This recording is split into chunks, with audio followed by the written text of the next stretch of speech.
కాదు, మేము తిరుపతికి వెళ్ళాలి మేము, అది ఉందిగా కమిట్మెంట్ మాకు.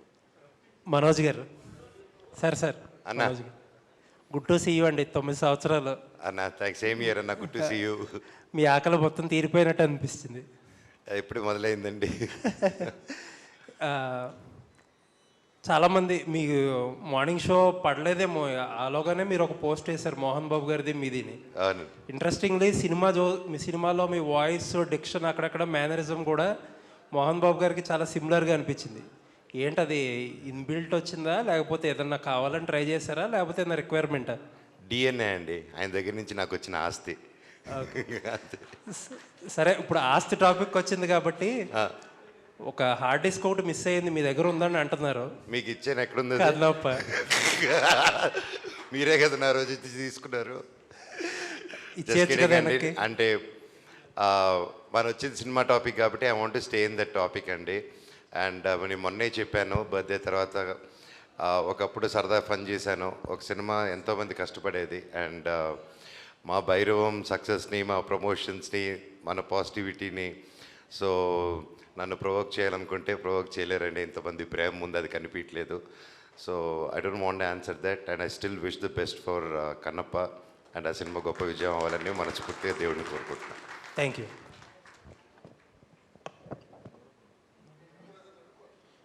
విజయ్ భయ్య, ఈ కథని డీల్ చేయడంలో మీకు ఎక్కువ కష్టం అనిపించిందా, ఈ ముగ్గురు హీరోల్ని డీల్ చేయడంలో ఎక్కువ కష్టం?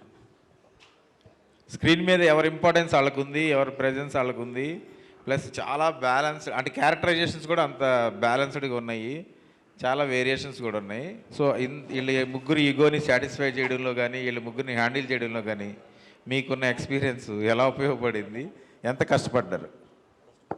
అంటే ముగ్గురిని హ్యాండిల్ చేయడం చాలా ఈజీ అయింది. నాకు ముగ్గురిని హ్యాండిల్ చేయడం చాలా ఈజీ అయింది.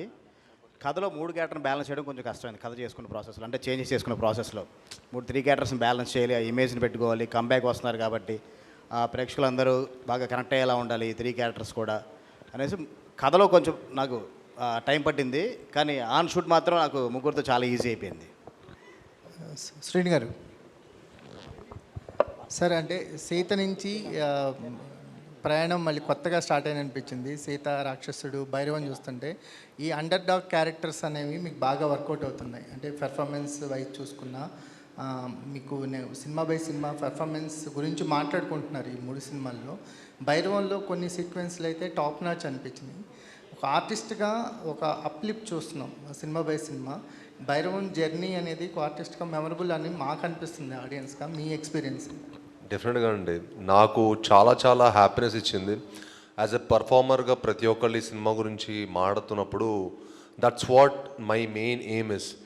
ఎందుకంటే ఒక యాక్టర్గా లాంజివిటీ ఉండాలంటే మట్టుకి పర్ఫార్మెన్సే. That's what I believe in. And ఇంత మంచి కథ దొరికినందుకు ఎప్పుడైనా కథ కూడా ఉండాలండి, సినిమా ఉండాలి, కథ ఉండాలి. అప్పుడు మనం ఏం చేసినా హైలైట్ అవుతుంది. లేకపోతే ఇప్పుడు కథ గొప్పగా లేకపోయింది అనుకోండి, సీన్స్ గొప్పగా లేకపోతే మనం ఎంత చేసినా కూడా కనిపించదు. సో అంత మంచి స్పేస్ నాకు ఈ సినిమా దొరకడం నాకు చాలా హ్యాపీనెస్ ఇచ్చింది. And it's definitely one of my most memorable film అండి. రోహిత్ గారు,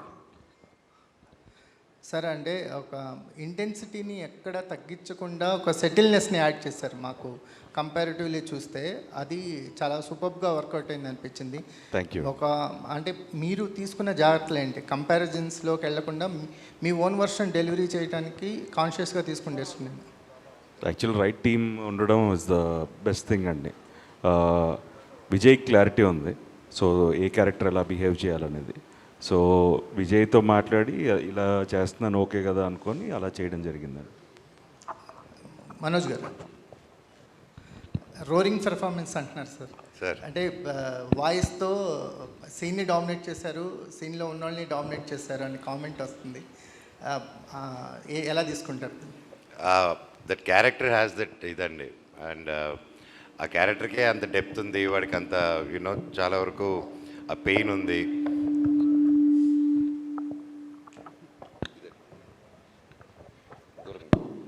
ఆ క్యారెక్టర్కే డెప్త్, అంత pain Gajapati carries a lot, and ఆ బర్డన్ కూడా lot he keeps carrying. So అందుకని డైరెక్టర్ గారు డిజైన్ చేసిన విధానం ఎప్పుడు చూసినా గుర్ర ఉంటారు అనమాట. ఆర్ఆర్ కూడా అదిగా అని పెట్టాడు. సార్ నాకు ఈ సినిమాకి నేను డబ్బింగ్ కష్టపడ్డంత ఏ సినిమాకి కష్టపడలేదు ఇప్పటివరకు నా కెరియర్లో. ఆయన అసలు కాంప్రమైజ్ అవ్వలేదు డైరెక్టర్ గారు. చెప్పించి like finally that was output. Thank you director గారు. ఐ ఓ యూ అలాట్ అండి. I love you so much. ఈరోజు ఏమాత్రం ఈ కొంచెం పేరు వచ్చిందంటే ఈరోజు అది total credit goes to director గారు and my co stars also. Thank you so much for you know ఎదుట ఒక మంచి యాక్టర్స్ ఉన్నప్పుడే మీలో కూడా ఒక యాక్టింగ్ స్కిల్స్ బయటకు వస్తాయండి. And I believe in that and I think I'm happy to work with the total crew members of this and you know my co stars including Aditi, Anandi and Divya Pillai గారు, ఎవ్రీ వన్. ఎస్ అండి. మనోజ్ గారు ఇక్కడ 9 years తర్వాత almost reentry ఇచ్చారు. So మీ performance గురించి మాట్లాడుతున్నారు అందరూ. And మీకు వచ్చిన బెస్ట్ కాంప్లిమెంట్ ఏంటి? ఇండస్ట్రీలో కూడా మీరు చాలా ఫ్రెండ్స్ ఉన్నారు, మీకు చాలా క్లోజ్గా మూవ్ అవుతారు హీరోలతో గట్ట అండ్ ఆడియన్స్ నుంచి. కానీ ది బెస్ట్ కాంప్లిమెంట్ ఏంటి ఇండస్ట్రీ ఆర్ ఆడియన్స్? ఒకటని చెప్పలేనండి అలాగ ఒక్క బెస్ట్ కాంప్లిమెంట్ అని. ఓన్లీ థింగ్ యునానిమస్గా ఆన్ అన్ యావరేజ్ నీ వినింది వచ్చేసి we missed you a lot and screen మీద వచ్చినప్పుడు ఇట్ వాస్ సో ఎమోషనల్ అని. And I'm really thankful. నేను అంటే కొన్ని వీడియోస్ అలాగా ఇంటర్నెట్లో పెట్టేస్తున్నారు కదా ఈ మధ్య నాకు వాట్సాప్లో. అండ్ నా ఇంట్రడక్షన్ వచ్చినప్పుడు the applause and the welcome cheering నాకు ఇచ్చింది. It was really super emotional అండి. అది చూసినప్పుడల్లా అది డిఫరెంట్ ఫీలింగ్ అండి, చెప్పలేను అది. ఆఫ్టర్ సో మచ్ ఇంత లవ్తో దే వెల్కమింగ్ బ్యాక్ అంటే నిజంగా అది గాడ్స్ బ్లెస్సింగ్స్ అండి. అండ్ పెద్దలు చేసుకున్న పూజలు అంతే.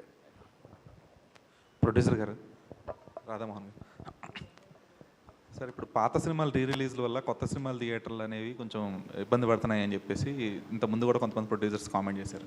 సో ఇప్పుడు కలేజా రిలీజ్ అనేది మీకు ఎంతవరకు ఎఫెక్ట్ పడింది?